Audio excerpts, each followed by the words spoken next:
This video was brought to you by Antoine, who is supporting me in the Mobilization Wave tier. Each Patreon support at the Pulse Cannon tier or higher is guaranteed a video request each month. What's up, StarCraft fans? So my Patreon supporters requested for me to do a tier list on each of the prestiges.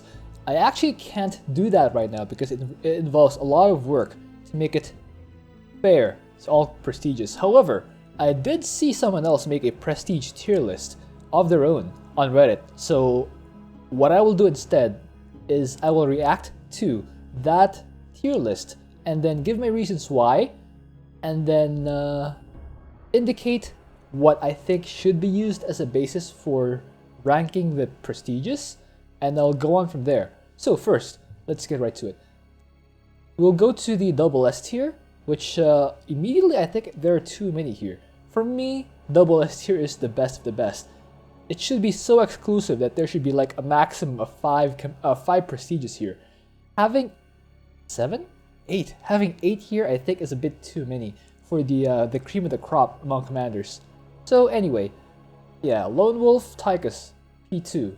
I think this is good. He's one of the best prestiges available because he can push out, just take out entire waves on his own, and still have minimal macro back home, and allow you to still maximize the strength when you micro 5 outlaws at the same time. Next we have Infiltration Specialist Nova. Not sure about this one. I think this is more of an S tier or an A tier. I think there are too many guys on the double S tier here. Next, Tunneling Horde. Actually, let me take the two abathurs together. I agree with this one actually. The reason they're both here is because they can make ultimate evolutions really fast, and I believe you've already seen that in action on Burning Legion. Just Abathur is so strong, he can get a Brutal Scout and just clear out the first 3 sets of Void, even 4 sets of Void Rifts and beyond, depending on how fast you can get your ultimate evolutions. It does say when played to their max potential, so I actually agree with this. If you play Abathur to the max potential, he is incredibly strong, and you can solo almost all mutations. The only exceptions are the ones with polarity, because obviously you need an ally. Scourge Queen, I think it's a little too high. In fact, I think it's way too high. This for me is more like a B tier. I'm not sure why, but the guy clearly said to play to their max potential. It's not that I think Zagara P1 Scourge Queen is weak. It's just that when played to their max potential, there are a lot of commanders who are probably stronger than Scourge Queen because of their pushing power and their late game staying power. Next we have Brood Brother, Dehaka. I actually have no complaints against this. You sacrifice a little bit of the health, wherein if one of the Hakas dies, the other one also despawns, so that's a bit of a risk. However, it's just pure skill ceiling. It's clearly here to their max potential, so I agree. Brood Brother, Dehaka, yeah, I think it's right up here in double S. If not, it's a very, very strong S tier. Next we have 2 Alaraks. This is pretty questionable for me. When played to their max potential, I believe there are a few commanders who are stronger than Alarak, and there's just nothing Alarak can do when compared to, for example, the Zeratools and the Arcturuses, and even the Kerrigan. So yeah, I think Alarak has no place in the double S tier. Maybe at best S tier, at best, really stretching it though. I think he's more of an A or a B. Pirate Ascendant, Harlot, and Tal'Darim, yeah, I don't think either of those belong on double S tier. Next we have S tier, Herald of the Void, the Spin to Win one, yeah, maybe, yeah. I think it's a very strong A, but S is kind of stretching it a little bit. Yeah, especially since, again, how I want my tier list to look is more like a bell curve. If you want to have an S tier and a double S tier, those should be very exclusive. Like, you should only have a max of 5 commanders or 5 prestiges on double S tier, and maybe a max of 8 on the S tier. So here on this list, he has 11 commanders on the S tier. I think that's too many. Yeah, I think if you want to distribute it fairly, you want to have like 8 commanders at most on S tier. Herald of the Void, I think it's strong, very strong, but not S tier, maybe A tier. Knowledge Seeker Zeratul, if the game goes longer, sure, but most games, especially if you know how to use Zeratul properly, again, max potential, you don't need to stretch a game out for long. Maybe if you're forced to, like on missed opportunities or Mal Warfare, sure, Knowledge Seeker, go all the way. But for about half of the maps, it only lasts about 20 minutes, you probably will get more benefit from Dark Prelate, just because the Knowledge Seeker prestige makes the units much more gas expensive. So you kind of need to like get, I don't know, something like 5 or 6 artifact fragments to justify the cost. Yeah, not sure if this is... in fact, I don't think it is quite S tier, maybe A. I would put Herald of Void, Knowledge Seeker together. Because Herald of Void, very strong early game. Knowledge Seeker, very strong long game. But, yeah, I think they're very strong A and very fringe. Like S-, it's such a thing. But yeah, very strong A, very strong A. Merchant of Death, Arcturus, no complaints there. Very strong prestige. As you can see, you can take someone like Arcturus Mengsk, the player, and just have him clean the map. and as soon as they ask him to play any other commander, he's like, no, I'm not good at it. it's really like buying your own Banelings, basically. And you get top bars on top of that, so it's pretty good. Next we have Shadow of Death, Alarak. No complaints actually. Yeah, Shadow of Death, Alarak. Death or Mothership at 2 minutes and 30 seconds. Very nice. Technical Recruiter Tychus. Sure. With the cooldown reductions, that will actually raise the skill ceiling, so you can actually play better. Yeah, I think this is S. Dutiful Dogwalker Tychus. No. I think it's a very strong A. Yeah, it's similar to the Zeratools. Strong A. Not quite sure if it's S tier. Very strong, but you know, you have to be an exclusive level of strong to join the S tier. I don't think this belongs here. Maybe A. Legendary Outlaw Tychus.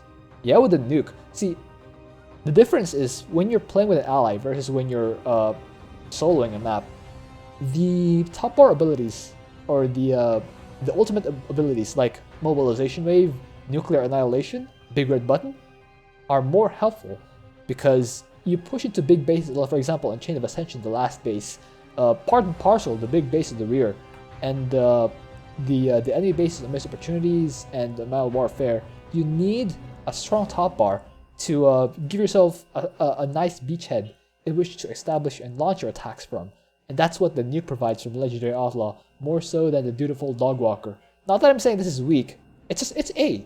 Not bad, A is very strong. It's just not an exclusive tier. Like S, if you put a commander in S, or Prestige in S, that's an exclusive level of strength, which I don't think all Tychuses belong in. Next we have 2 Zeratools, Anaxun and Dark Prelate. Anaxun is actually really good because you get the Super Cloak. You can basically take out, you and your ally can take out an enemy camp and not fear Retribution because of the Super Cloak, even when the enemy has detection. Yeah, sure, I think those two belong there.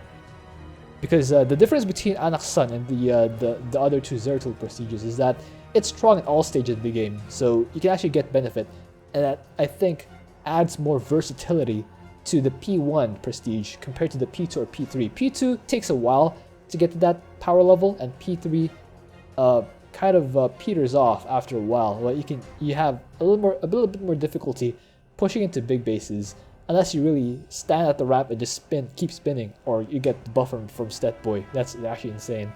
But yeah, with mutators, you can actually feel the limit of Herald of the Void. Anyway, moving on, we'll have Kerrigan P2, Zap Kerrigan. Yeah, sure, yeah, no complaints there. Then we have Soldier of Fortune Nova. A bit of a stretch, but let's say as the very last one, an S. Sure, why not? Yeah. The nice thing about Soldier of Fortune is that you can pick the unit you can mass produce. For example, I like going Liberators. Maybe someone else would prefer to go Liberators, and maybe other people want to go Liberators. So basically, you have a choice as to how many Liberators you can get. So these Liberators are really good units. If you've seen one of my solos on Ripsy Core Hall, they can clean out the shards so fast. They just add defensive drone and they can take care of themselves. Pretty good. I've used Soldier of Fortune on a bunch of mutators before. Pretty good. Next we have A tier, Dominion Ghost. Sure, no complaints there. Renegade Commander Raynor. Ever since Blizzard added those classic compositions, I feel like Renegade Commander Raynor is a bit weaker relative to the other prestiges, just because the bio is very vulnerable to splash damage from Reavers, from Science Vessels, from even the Lurkers that come with the classic ground composition. And don't forget, there's still Banelings, Disabling Clouds. It's just that I'm not saying it's weak. It's just that it's vulnerable to a lot of forms of splash, which is why it's really tough to use P0 on mutators. Not saying it's weak. It's just that it's very high skill ceiling, but also a very high skill floor if you want to use it for mutations. So sure, for great players, Renegade Commander Raynor is A tier. But for the rest of us plebs, I'm not sure if we can play Raynor to his A potential, so to speak. Next we have Devouring One Dehaka. Actually, this is Devouring One Dehaka is pushing S tier. No kidding. I don't think he's very strong A, but I think he can make a case for S just because of the Devour ability. And if you really spam the Devour, you can buff your units so much that they can push through the enemies with ease. Like if you buff Ultralisks or the Tyrannosaurs with the ability to get, for example, the shoot back ability or the armor ability or the speed ability, those are all awesome. That you all get with Devouring One. Not only that, you can even buff your ally with Devouring One abilities. Next we have a Swarm Brood Mother Zagara. No, I don't think it belongs to A at all. For regular play, if you have an ally to rely on for the late game, sure, put in it puts in the work early game, but the longer the game goes, you find that, especially Mutators, where you have Avenger, Void Rifts, aggressive deployment, extra units, Heroes from the Storm, Barrier, you find that Zagara runs out of gas, especially if you try to solo. I've tried to solo with Zagara P0, and it's true that at some point in the late game, for longer maps, you kind of run out of energy. You kind of run out of steam, because your skill ceiling, so to speak, is at a certain level, and you don't get any more bases, and you're capped at 100 supply. So you just throw units at the enemy until either you end the game or you run out of stuff. And when you're soloing, you will run out of stuff, or P0 Zagara, which is why I don't think it quite belongs in A. Maybe B. B fits this better. Artificer of Souls Alarak, I would agree that it's A if the bug were still there, where you can actually buff your Wrathwalkers by just canceling the production of Supplicants, but I don't think it's there anymore. Maybe B. Yeah, B would fit, even C actually, because the Distraction Wave and the Deadly Charge of Alarak are weakened from before. So you basically need the Empower Me to make Alarak useful. Because I've tried Artificer of Souls. It's pretty pathetic. You need like 2 Distraction Waves to get rid of Zerglings. Zerglings, dude, that's pretty pathetic. When you see it, it's like, dude, is this really a hero unit? You really feel it. So yeah, I don't think it's A. I think the guy who made this is pretty biased in favor of Alarak, but yeah, I don't think it fits there. Lord of the Horde Stukov, no complaints on A. In fact, you can even make a case for it for maybe S. Yeah, but A, I would totally agree.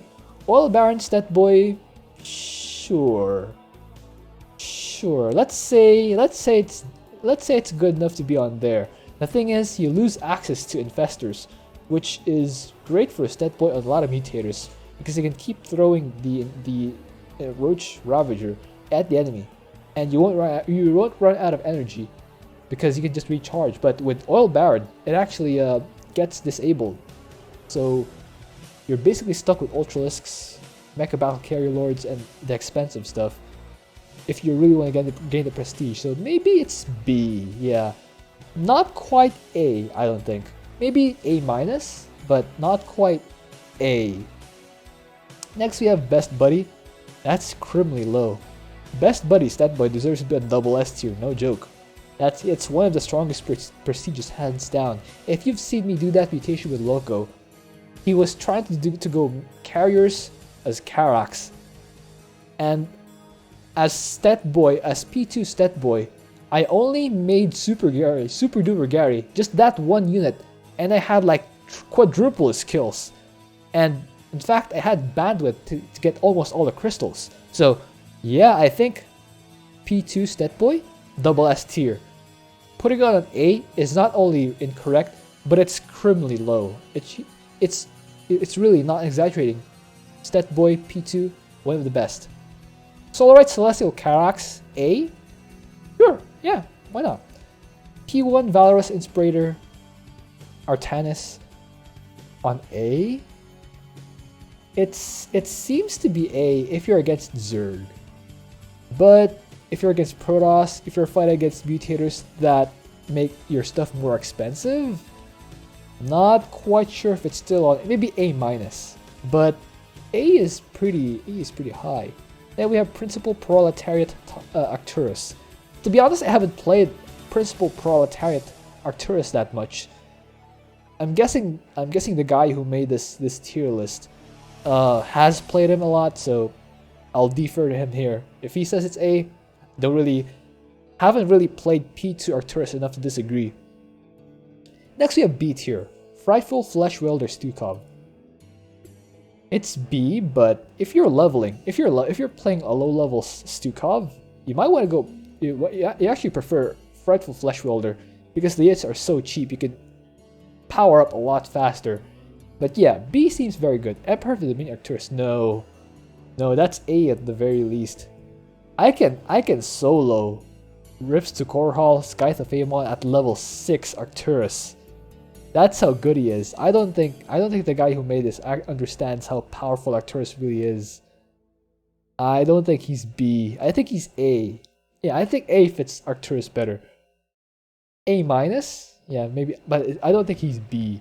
Backwater Marshal Raynor, sure, put him there. Maybe even C actually. Maybe C. Templar Parent Carax? Sure. The very highest of the beasts? Sure, but yeah, similar to the others. I think Architect of War Carax is starting to push A. Not quite sure if there are enough guys on A, but I think Templar Parent Carax will be pushing A. Architect of War Carax for B. Yeah, no complaints there. I think it's firmly in B. Primal Contender Dehaka? No way. No way. Primal Contender Dehaka has incredible pushing power, especially against mutators. That's A. That's A at the very least.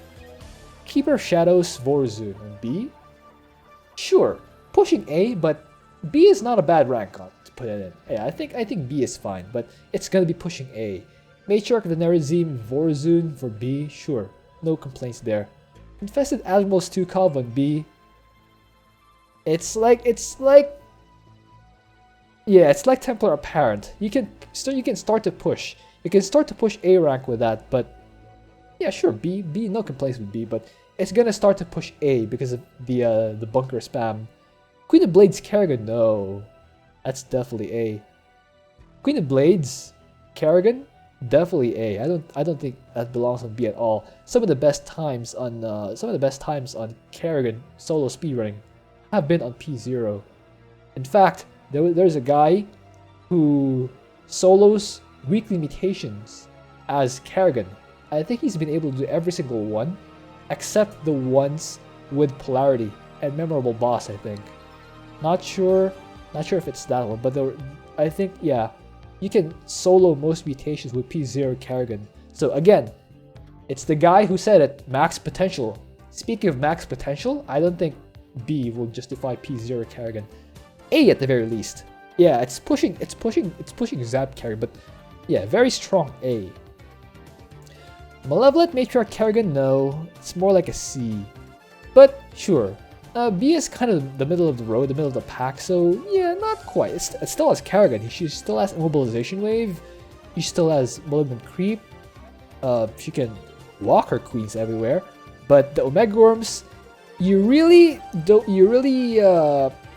wouldn't, if you play Kerrigan at all using Omega Worms, you really won't appreciate how amazing those Omega Worms are until you no longer have them, because they provide mobility, detection, and tanking.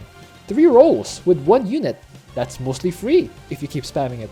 So, Malevolent Matriarch, yeah, I'm okay with this B, but if I were to rank it, I would probably put it on C. Or even lower, actually. Primal Pack Leader Dahaka on B? It's A, that thing's A, man. Maybe high B, very high B, like B plus or A minus, but that low. Yeah, Dahaka's really strong. Desolate Queen Kerrigan on B. Yeah. Still has Kerrigan, still has the Omega Worms, but you lose the ability to hop from place to place, and you lose the ability to swipe through the enemy. So yeah, I think it's fair. Maybe a bit higher on B, but yeah. Spirit of Respite, Vorzun, sure, no complaints there. Kalai, Facemith, Karax. I think that thing's lower actually. More like C. Plague Warden Stukov, no. B is way too high for Stukov. Plague Warden. Plague Warden is like one of the 3 worst prestiges. A lot of people have requested P2 Stukov for me for the Prestige Revisited, and the reason why I haven't done it is because I haven't found a use for it either. I think Plague Warden is one of the 3 worst prestiges in the game. Tactical Dispatcher Nova, sure, B.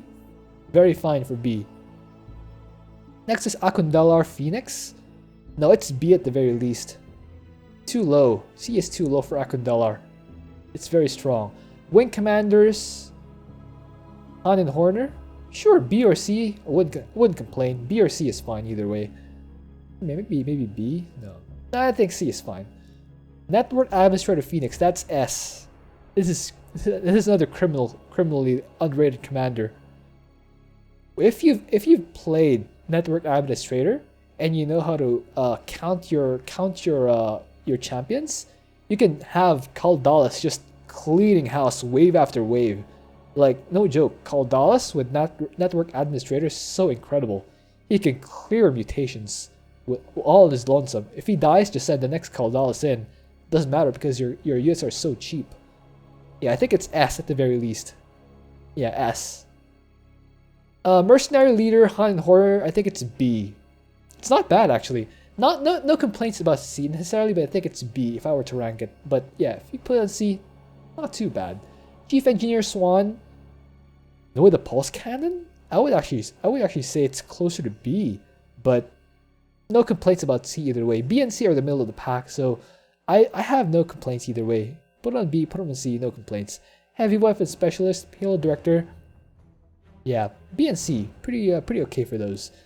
I'm not saying any of them are weak, especially since you're fighting against the AI, but compared to the other commanders, yeah, I think they're right where they belong. Apex Predator Zagara, I think that's B. I think that's B, man. C is a bit too low for that, because again, max potential. So if you micro Zagara well, you can actually have the potential of make it, yeah, B. If you play well enough, you can even make it look like she's pushing A minus. But C, pretty low. I think this guy doesn't know how to play Zagara. He thinks Scourge Queen is double S tier, but he thinks Apex Predator is C. I don't think either of those are correct, but interchanging them necessarily isn't correct either. I think Scourge Queen is more like a B, and Apex Predator is more like a higher B, or maybe an A. Because, again, micro potential raises when you have...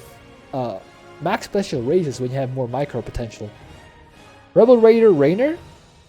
If you've seen how I play it, it might look like a strong B, because as long as you spam Banshees, don't spam Battlecruisers, those are too expensive for their supply. The counter is by supply, so the more supply you get, the faster the cooldown of your Hyperion and Duskwings. And to make it more cost efficient, you gotta spam the Banshees for Rebel Raider. Nexus Legate Arctanus. Yeah, it used to be really strong, but I don't know why Blizzard nerfed it. It felt like an undeserved nerf, to be honest. It seems fine as it was. It might look like an A tier prestige, or maybe even a strong B. But after the nerf, sure, put it on C. Very good. Chaotic Power Couple, Hylian Horner, no, that's a B. Hylian Horner, Chaotic Power Couple is amazing for holding waves with those Magmines. And yeah, I've done a lot of Hylian Horner, pushing with just Hellions, Reapers, and Magmines for defense. I don't think it's C, I think it's a strong B. Yeah, very strong B. Not quite A, because there are a lot of strong commanders, but very strong B. Essence Hoarder, Abathur for D. Yeah, I think that's fair. He's not that weak. He's still Abathur. He still gets Essence, but not quite impressed about Essence Hoarder overall. Yeah, I think D is fine. P0 Stat Boy on D? No, man. He's B at the very least. Like, a very strong B. Pushing A. I think D is way too low for a Stat Boy. P0. With P0 Stat Boy, you can still get the Hardened Shield upgrades for your Zerglings. Just mass them. And you still get Super Gary. Not quite Super Duper Gary, but still very strong. I think P0 Stat Boy is at least very strong B. Unconquered Spirit Phoenix. Again, I think it's also a B. Yeah, like, right in the middle. B. Maybe a C. Purifier Executor Phoenix on D? No, it's... yeah, I think it's more like a C. Or a D. Not quite... Or, yeah, a C or a B. Not quite a D. And then Hark of Dela Martinez for D. I would personally put it on C, but D is fine. It's great for buffing allies, but if you're soloing, you're gonna have a bit of an issue. Withering Siphon, Vorzoon, yeah, I think it's right there. Same with the P0 Artanis, right there on D. Yeah, it could be higher, but no complaints about D. Signal Savant Stat Boy, still pretty decent actually. Yeah, I think D might be maybe a bit too low. Then who do I put on D? Maybe the Swans. I'd put like the Heavy Weapon Specialist on D. And then maybe who else would we put on D? Maybe Wing Commanders. Not really a fan of them, since I think Hylian Horner's fantasy is more like a mercenary type, not really a Dominion fleet type. Maybe I'm just playing it wrong. But with the way I play Hylian Horner, I would put Hylian Horner. Again, guys, this is my own biased perspective, so bear with me. I think one of the Swans at the very least deserves to be on D. Signal Savant Stat Boy, I think might be closer to actually, yeah, it could be higher, but to be honest, it's nothing special really compared to P2 Stat Boy. Yeah, I think overall D is not that terrible. I would play a bit higher, but yeah, D is not terrible for it. Archship Commandant Artanis is actually great. You can actually use the Archon dudes to clear out waves and clear out rocks and get a Nexus first. I would put that on C at least. Maybe even B. I would think that's worth a B, just because you can get a Nexus first. And again, you can Cradle of Artanis using P3. You can clear the objective of Cradle, the first objective of Cradle of Death, and lie to get EXP fast. So maybe that's just biased, but I think D is definitely too low for P3 Artanis. Rough Rider Rainer, yeah, sure, right. I think it's right there, definitely. Mother of Constructs Zagara on D. Great for leveling, but overall, sure, why not have it there? Abathur the Limitless P3. No, I think that's hands down the worst prestige in the game. Not only does it not actually provide you anything meaningful in the first part of the game that actually matters, it actually decreases your ability to get into the thing that makes Abathur strong in the first place. Because most maps aren't missed opportunities. If you're playing only missed opportunities, sure, go for the Limitless, but most maps don't last that long.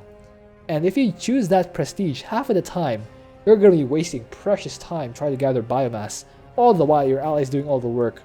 Which is why I don't think the Limitless even deserves to be there. I think it's the lowest of the low, the very worst prestige in the game. Too situational, P2 Grease Monkey, I think that's on D. Yeah, I think that's D. Actually, maybe even C, because I've soloed a mutation using Grease Monkey Swan. In fact, let me say this. I think Grease Monkey Swan and Architect of War Carax belong on the same tier. If you're gonna put one on B, you have to put the other on B as well. If you're gonna put one on F, you have to put the other one on F as well. I think both of them belong on either C or D. That's where I'd put them. Galactic Gunrunners, Han and Horner, I'd put that on D. It's situational, sure, but it's really fun. Yeah, I'd put that on D. But maybe not actually, because even without the lower cooldown on the strike platforms, you can still play Han and Horner normally. You can still get Horner units, you can still get Mira Han units, you can still use top bars. The only thing different is the cost of the precision strike. So maybe C? Yeah, maybe C. The 200 gas cost on strike platforms is pretty limiting. So yeah, maybe C. Toxic Tyrannus, no way that's an F. No way. There's no way. That's a strong B at the very least. Toxic Tyrannus, you can clear entire maps with that. And even if you're up against air units, you can just spam the contaminated strike to stun the air attack waves and keep them in place. And just keep spamming them until you have enough for Zerg. You just use the Zerg to clean them up. I think P1 Arcturus is criminally underrated there. What would I put on two situational? I would put the Limitless. I wouldn't call F2 situation. I would just call it really bad. Avoid these commanders or these prestiges. I would avoid the Limitless altogether. And the Plague Warden, I would avoid that also. I think those are the only two I'd put on two situational. Yeah. For D, who would I put there? Maybe a Swan.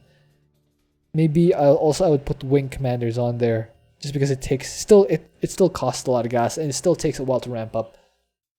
And by the time you actually ramp up with that, by the time you actually ramp up with the P200 Horner, you probably have won the game already. I would also put where's the other one? Artificer of Souls on D. Play to the max potential.